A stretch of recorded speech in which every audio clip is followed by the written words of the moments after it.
My wife received an invitation to a store opening. I don't think I'll ever see her again. Darren, did you know they opened a Target in Owingsville? My wife Deborah asked me, excitedly. Grab the car keys and let's go check it out. I rolled my eyes. It was almost 6 in the evening and I had a long day at work. The prospects of an hour's drive there, 2 hours of shopping, and an hour's drive home wasn't appealing. They didn't open a damn Target in Owingsville, I replied curtly. Only about 2,000 people live there. Why in the hell would a multi-billion-dollar corporation open a store in the middle of the sticks in a town that isn't even big enough to support a McDonald's?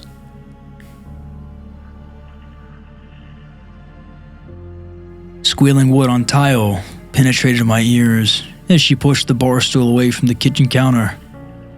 Her footfalls approaching my chair were heavy, like a pouting child's. I should have known better than to start an argument with her about Target. She dropped something from above me. A glossy red mailer advertisement sailed through the air over the top of my head.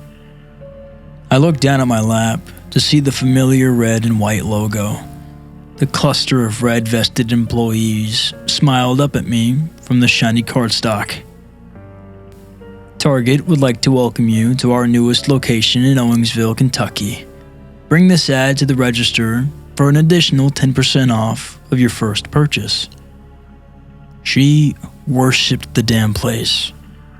We lived in Lexington, Kentucky, and she made the rounds between all three. The clearance queen, she called herself. Deb would buy any clearance items by the carload from any Target with a reasonable drive and resell them on Amazon. Retail arbitrage, I think she called it. Don't get me wrong, she made some decent money with it. We were middle-aged and empty nesters when she started. Her entire life had been devoted to raising the kids. When Dustin and Jessica left for college, she struggled a bit. She stirred around the house like a caged animal. I pushed her to find a hobby. It was a few years until I would retire.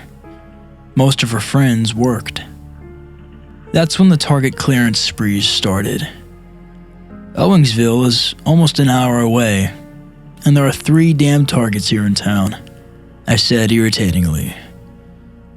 Why do we need to drive out to the middle of nowhere to get what we could find in town? My wife went back to the kitchen and started washing the dishes. Every movement she made was exaggerated to show her displeasure. Cabinets closed so hard they were just shy of a slam. Glasses hammered on the counter so hard I expected to hear them shatter. She sighed at least 3 times a minute. I wish I hadn't given in. If I would have just stood my ground, maybe everything would have been alright. Our family would still be whole. Police detectives wouldn't stop by the house every week just for a chat. But I did give in. I agreed to go. Grab your purse and put on your shoes, I huffed, pushing myself out of the recliner. We can go, but no more than an hour of shopping. I've got to work in the morning, so we can't fool around all night. She squealed with excitement and ran off to the bedroom. Why the hell did I agree to go? The drive to Owingsville was uneventful. NPR news stories played on the radio as my wife fidgeted with her cell phone. While I had been mildly irritated before we left the house, I was almost to a raging boil by the time we got to Owingsville. An hour's drive in the middle of the country, and my wife looked at Amazon listings the entire drive. We already reached the center of Owingsville, and the GPS said there were still 2.5 miles to go. From the overhead view of the map, The address was a good distance outside of the town, headed toward Moorhead. The location of the store was making less sense at the moment.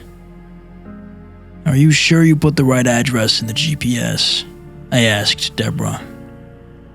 She didn't answer, still scrolling through her phone. "Deborah," I said, a bit louder. She looked up at me and smiled. The sweetness of it cooled my anger down to a dull simmer. I even felt bad for being angry. Her life had changed so much in the last year, and this was something she did to pass some lonely times. "Sweetie, are you sure you put in the right address? I really don't think this can be right." Deb leaned over and pulled out the cardstock advertisement from her purse and looked at the address.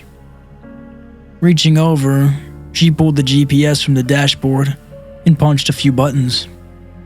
Out of the corner of my eye, I could see a confused expression consume her face.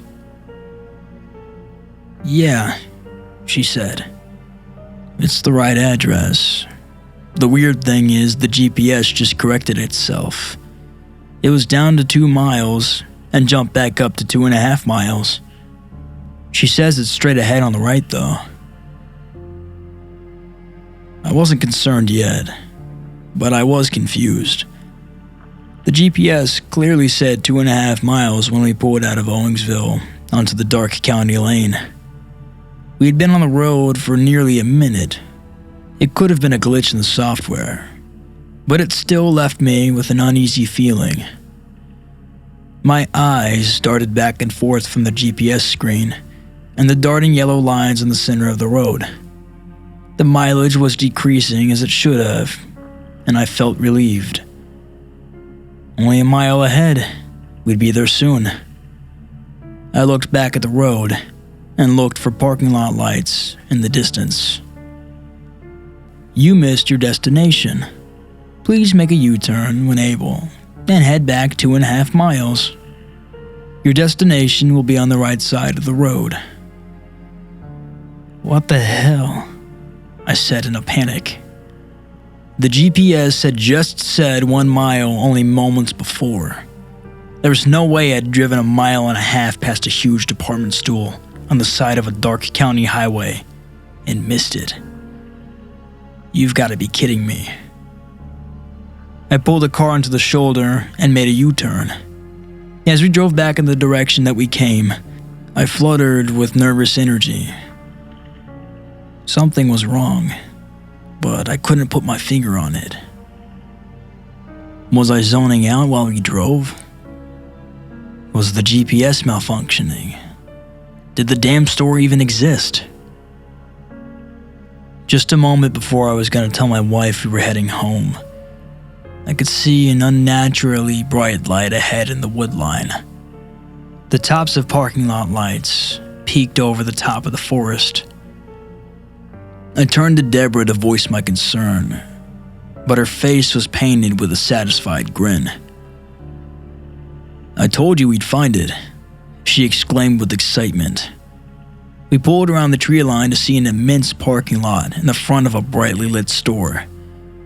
There were maybe 3 cars parked at the far side of the lot. The cart returns were empty. It looked like no one had been there other than a few employees. You were all worked up over nothing. I pulled the car into a parking space closest to the door. We got out and started walking toward the entrance. There was emotionless elevator music playing in the parking lot. I looked up toward the tops of the light poles, but I didn't see any speakers. None of the Targets in Lexington played the canned music, but it filled me with a strange sense of dread. It was as though it came from nowhere. Even the entrance to the building was strange.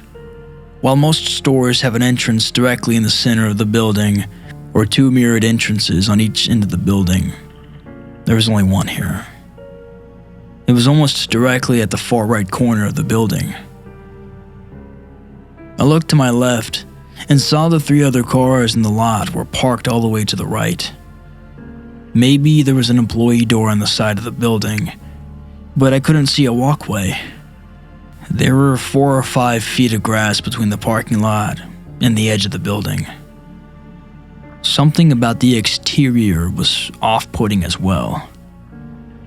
Every other store I had seen was a cream or beige color, with a few red awnings and a red Target logo next to the store name. Not this one. The entire building was fire engine red. It reminded me of the unrealistically bright blood from the old 80s slasher films, where there would usually only be one Target logo. The building was covered in them. Hundreds, maybe, all different sizes. Some of the Target logos had smaller ones between the red and white circles. A few overlapped. Strangest of all, there was no sign that just said Target. "Deb, something about this is weirding me out," I said hesitantly. "Let's come back tomorrow during the day. Looks like they could be closed anyhow. Not many cars in the lot." She stopped and turned toward me. The exuberant grin had vanished from her face and was replaced by a set of furrowed brows. Her body was slightly rigid, and her head turned slowly from side to side. "We drove an hour to get here, and you nearly got us lost twice," she said angrily. "Do you think for a second we're going home? If you're gonna act like an ass the whole time, go wait in the car." I was a bit dumbstruck. Deb was usually soft-spoken and sweet. Only a handful of times that I'd ever heard her curse. Never at me. She turned and went through the sliding door at the front of the store. Hurt and angry, I went back to the car. For the first 30 minutes Deb was inside. I scanned the parking lot like a prey animal searching for a hunter. No cars passed on the main road, and no one pulled into the parking lot. There was no motion that I could detect through the glass doors into the building. Occasionally, a light would flicker in the parking lot. Otherwise, things seemed relatively normal. I tried to call Deborah once or twice, but I didn't get an answer. Halfway through a lengthy apologetic text message, I decided to leave her alone. She probably needed time to cool off, and Target bargain shopping was probably the best medicine for that. At some point, I fell asleep. It wasn't intentional, but there is only so much aimless scrolling on a smartphone I can do before I start to nod in and out. Once I start to drift, an involuntary nap is always in my future. I had been asleep for around 45 minutes when my cell phone began to buzz in my hand. Startled by the sudden motion, I looked down at my phone. There was a text message from Deb. I thought it was just Deb telling me that she was running behind, but checking out. "Help me." The message was confusing. Did she want help carrying something to the car? Was there something she wanted my opinion on? I sent a reply. "What do you need help with, sweetie?" No response. 3 minutes passed, and I tried again. "You okay?" Another few minutes, and still no reply. I'm getting worried.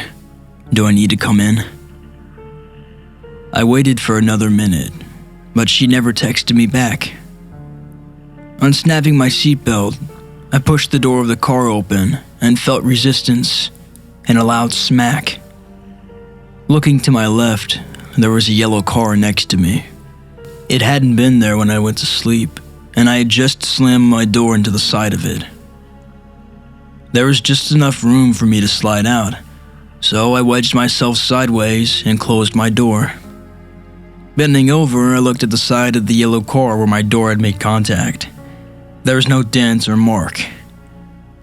With relief, I stood and turned to head toward the door. I was started by an ocean of yellow cars. There were dozens of makes and models, but each vehicle in the lot was yellow. Almost every single parking space was filled, but there was no one in the parking lot.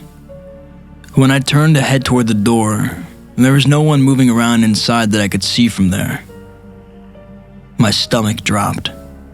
Something was wrong.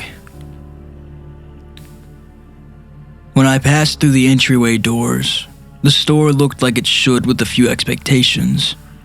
All of the registers were self-checkout with no place for an attendant. Where you would expect to find a customer service department, there was an empty red wall. There was a cart coral, but it stood empty. All of the products I could see on the shelf had no writing, just the Target logo and a picture of what was inside. Strangest of all was the lack of people. The only noise in the building was a keyboard version of The Girl from Ipanema. It had a tiny quality to it, as though it were playing from a World War II era radio. Crackles of static pierced through occasionally, causing me to wince. "Hello?" I said loudly. It wasn't quite a shout, but there was more volume to it than my normal speaking voice. It took most of my willpower not to scream at the top of my lungs, but I didn't want to make myself seem unstable if it turned out there were other people in the store. There has to be someone else here, I thought to myself. Why the hell would the parking lot be full if no one was inside? And no one answered my call. "Excuse me," I said a bit louder. My footfalls almost seemed to echo as I walked into the store. "Deborah, can you hear me?" Silence. "Is anyone in this damn building?" I screamed. My temples were throbbing, and it felt like the canned music pouring from the speakers grew louder to drown out my calls. I was running down the aisles, looking side to side frantically, passing row after row of generic shelves filled with red packaging. I screamed my wife's name over and over. My phone vibrated in my pocket, and I pulled it out. Another text from Deborah. "Please get me out of here." A chill ran up my spine. "Can you hear me screaming for you?" The ellipsis bubble popped up, showing she was typing a response. "No, I can only hear the red man. I'm hiding from them in the bathroom. Please, come help me." I didn't have time to register what she meant by the red man. Breaking into a run, I headed toward the back of the store. As I passed by the clothing section, I panicked and jumped back, slamming into a rack filled with clothing.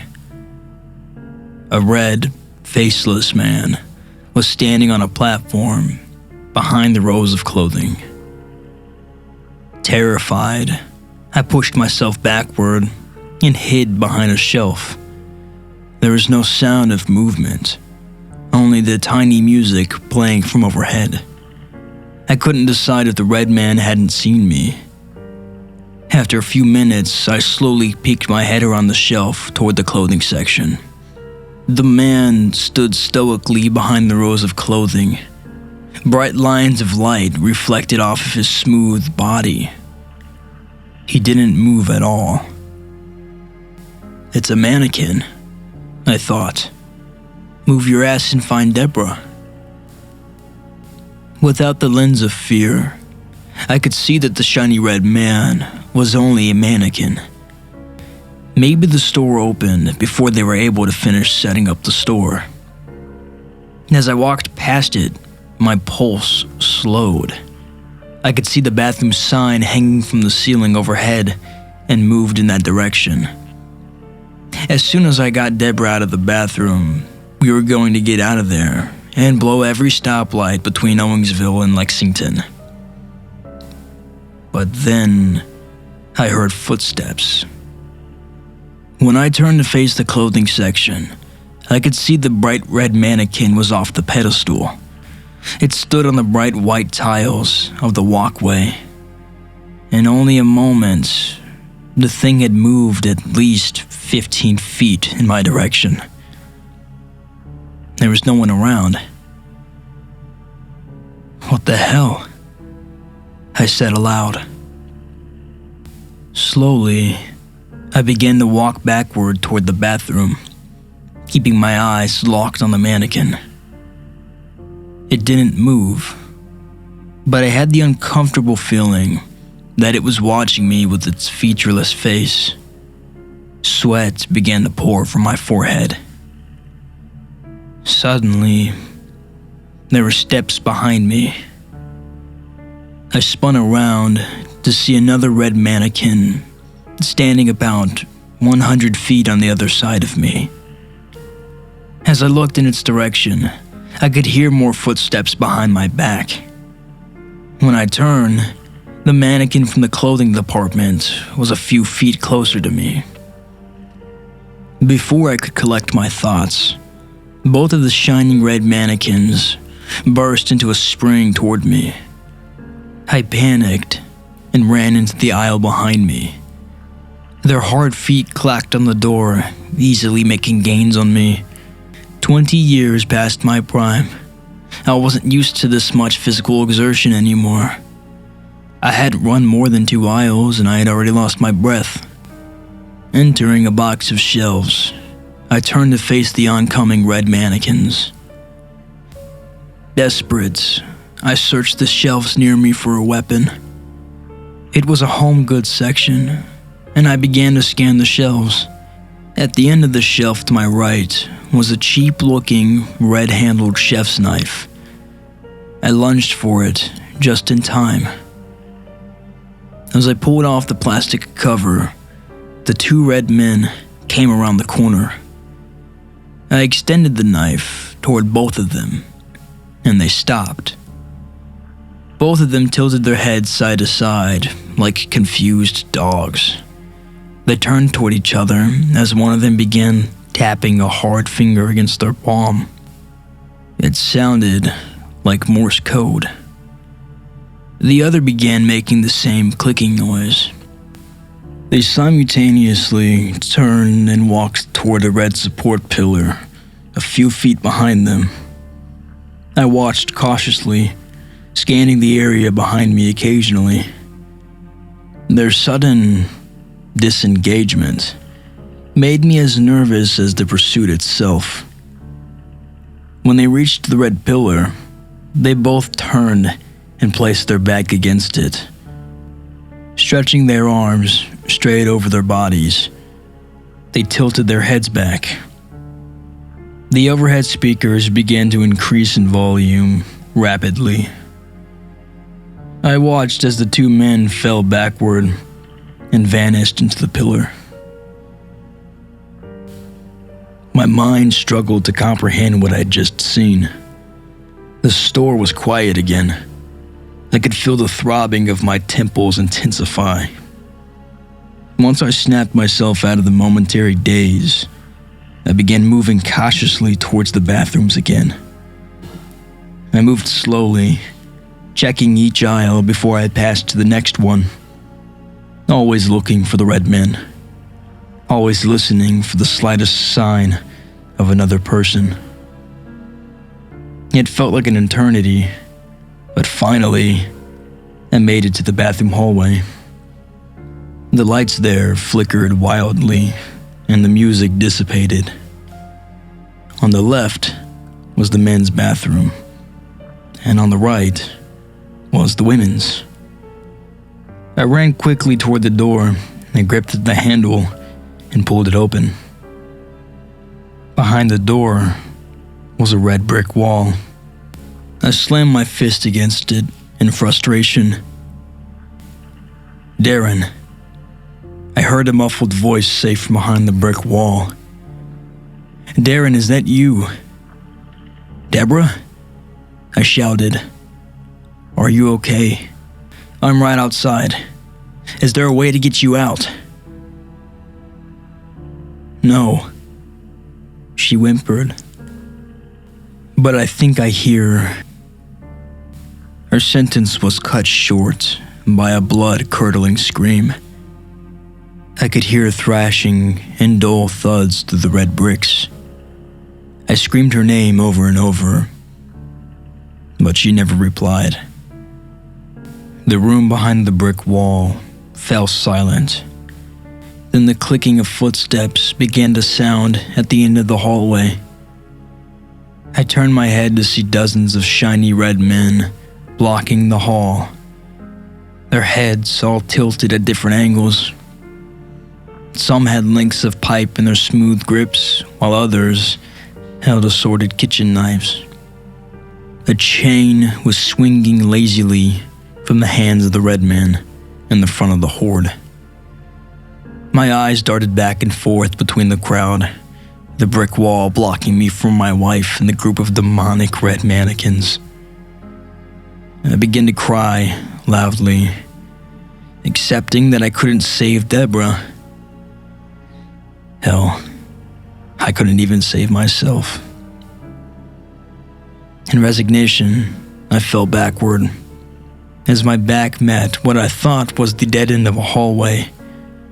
I was surprised to feel the push bar of a door that wasn't there moments before hit the small of my back. The doorway and I tumbled backward, slamming hard against the ground. My vision was swimming as I watched the door marked "Emergency Exit" slam closed. I blacked out. When I came to, I was in a field. The tall grass was brushing against my face, and the rustling sound of nocturnal animals filled the night air. My head was throbbing, and for a moment, I couldn't recall why I was on the ground. I pushed myself up from the ground and reached forward to grab the door handle, but found nothing. There was only an empty field in front of me. Moonlight reflected from my car windshield in the distance. The building was gone. The hundreds of yellow cars had disappeared. Grass and weeds replaced the parking lot. That was 7 months ago. I called the Owingsville Police Department, who came to the scene to investigate. They took my statement and looked at me in bewilderment as the story of the now absent Target store became odder with each passing sentence. "There's never been a Target in Owingsville," said one of the officers. "Not the kind of place that sets up shop around here." Deborah never returned. She's been listed as a missing person the entire time. Detectives from Owingsville and Lexington have interviewed me more times than I can count. They've served me search warrants for the house and both of the cars. Interviewed every damn person both of us knew. No one talks to me anymore. Our friends won't answer my calls. My family won't talk to me. Her family hired a private investigator. I see the greasy bastard following me sometimes. Hell, I even quit my job. They couldn't fire me, but they made sure I wasn't wanted there anymore. I miss my wife, but everyone thinks I killed her. My life is falling apart, but maybe it will change. I've got to call the detectives soon. When I checked the mail today, there was something strange in there. Something that gives me a little hope. It was a Target mailer. The same one Deborah showed me all those months ago. Just advertising a different location. Target would like to welcome you to our newest location in Paris, Kentucky. Bring this ad to the register for an additional 10% off of your first purchase. There is the same group of red-vested employees smiling at the camera, cheesy grins and everything. Right in the middle was a face I knew so well. She was smiling that same smile I'd seen 1,000 times. Deborah.